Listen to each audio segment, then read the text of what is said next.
So kama salary yako ni 30, leave house ya ile pesa itatoshea siku ukitaka kukaa Kilimani and your budget haikuallow. So accept it and plan to live within your means. Kwa hiyo 15,000 utafute pesa nyumba yenye inaketa rent, itaketa shopping yako ya food, everything, every must expense inakuwa catered kwa hiyo 50%. Then the 20% kama uko na loan, unajua hapo ndio bado utaweka utatoa pesa yako ya kulipa loan, because ukidefault loan pia ku get loan other times itakuwa very difficult. Currently we also have very many platforms that are helping us save. There's M-Pesa Ratiba yenye pesa hata you make it in a way immediately your money gets in your automate. Just automating savings also helps us to actually do save.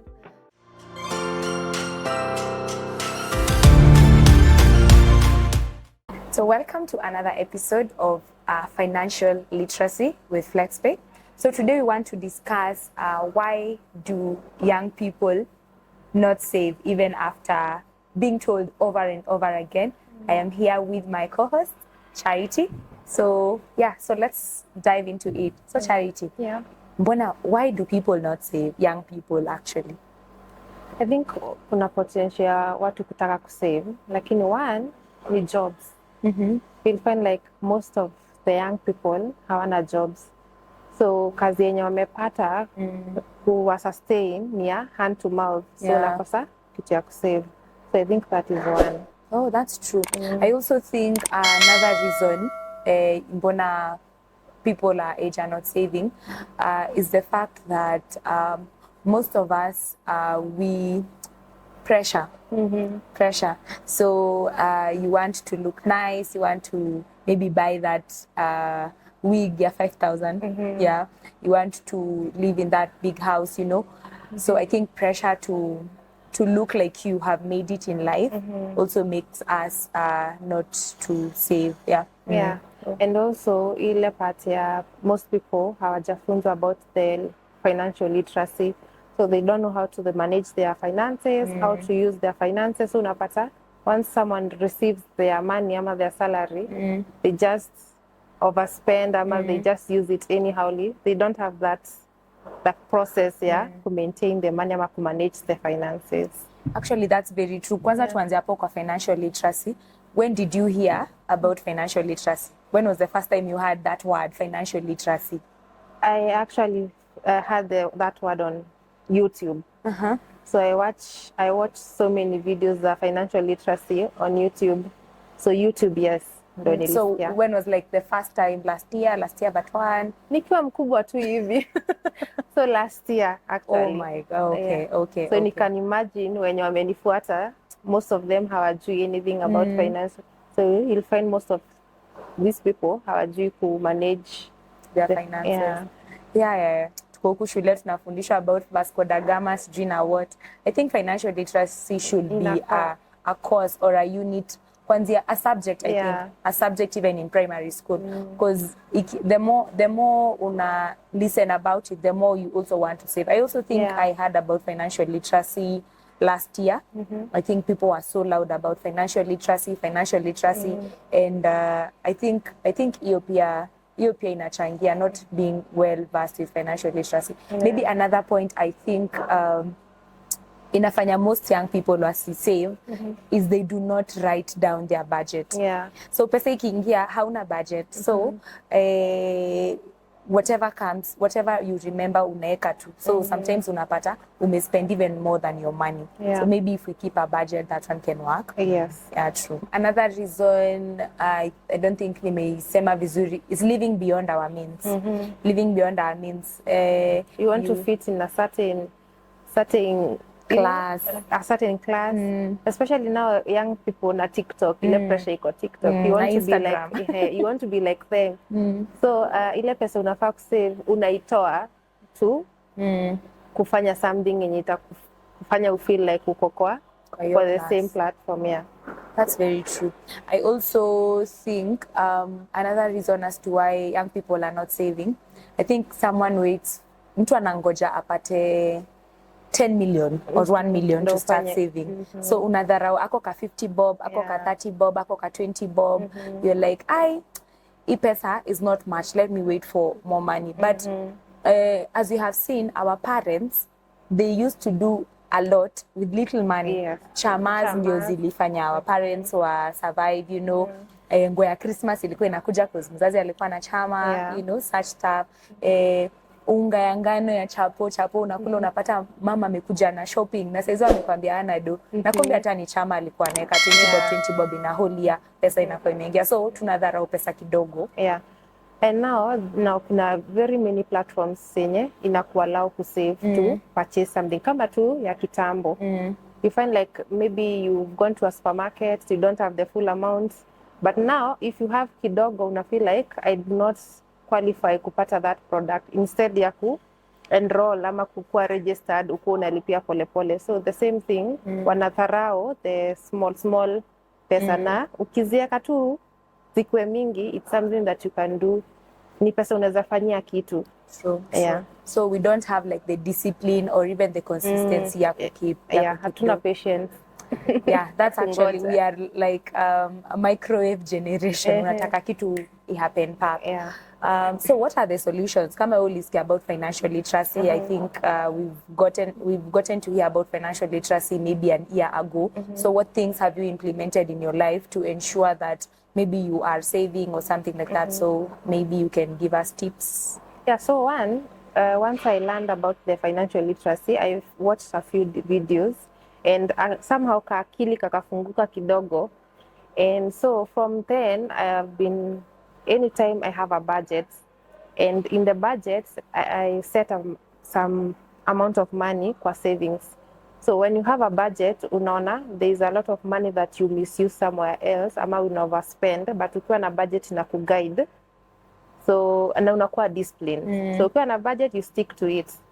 So stick to it, hutakosa pesa ya kusave because you disciplined now, you learned, umefunguka somewhere. So one, it's having a budget. Number two, ni kutodharau the small impulse buying. Unasahau.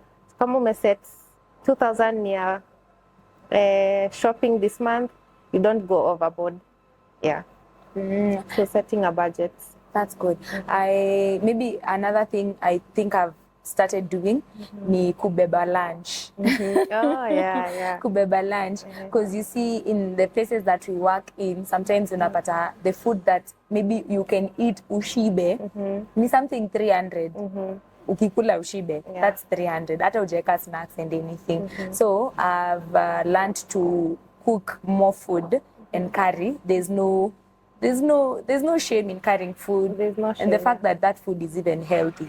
Umepika chakula yenyewe unajua ni healthy. So carrying food mimi imenisaidia sana. And also living within your So kama salary yako ni 30, live house ya ile pesa itatoshea. Siku ukitaka kukaa Kilimani and your budget haikuallow. So accept it and learn to live within your means.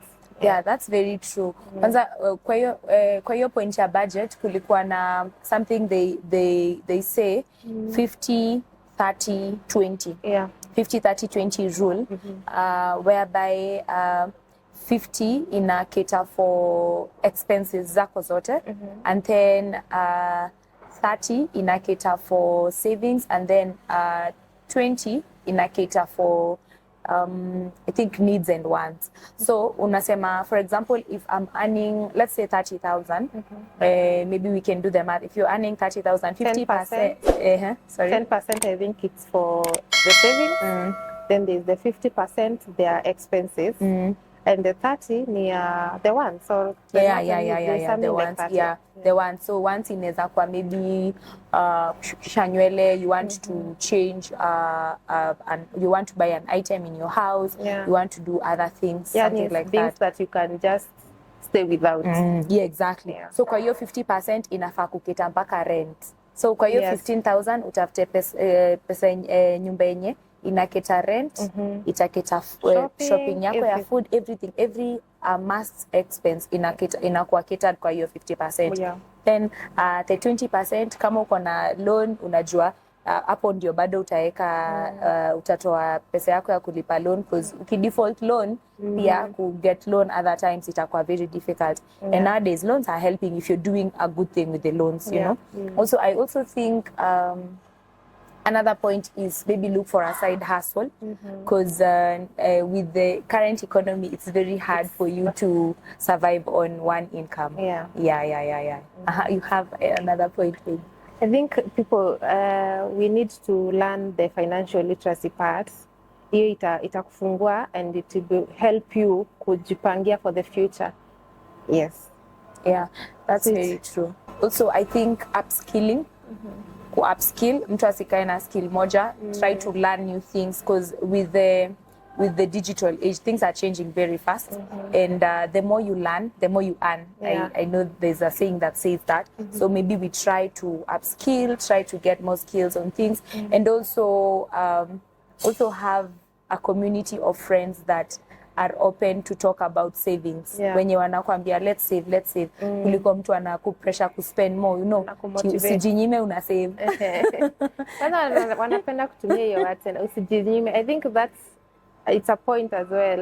Usijinyime ati una save. So ukisave una feel like ni sherehe, ni weekend, unazitoa. Exactly. Ama you find something, unapatana na kitu hapo, you just And currently we also have very many platforms that are helping us save. There's M-Pesa Ratiba, yenye pesa hata you make it in a way immediately your money gets in your automate. Just automating savings also helps us to actually do save. So we are supposed to manage our finances well. Hapo hiyo ndio inatusaidia kusurvive. So if you do not manage your finances, utapata your tomorrow equals very miserable. So it's upon us right now to take care of ourselves, take care of our finances, and use them correctly. Yes. So that's it, guys. There are so many ways where you can do savings. At Flexpay, we have different products that are customized and suited to help you with savings. We have the Flexpay Chama, whereby you can select either the 6 months or the 12 months. We have the products whereby you can, the merchant products, whereby you can save up for a product, you lipia pole pole, after completion you collect it. And you also have goals, whereby you can save up for your monthly shopping, you can save up for school fees, you can save up for vacation, for your birthday. Nothing should become an impasse, nothing should become an emergency. You can save up for it with Flexpay. So, sijinyime ati una save, that's a lie. It's a lie. Jinyime, start saving. So thank you and have a great day.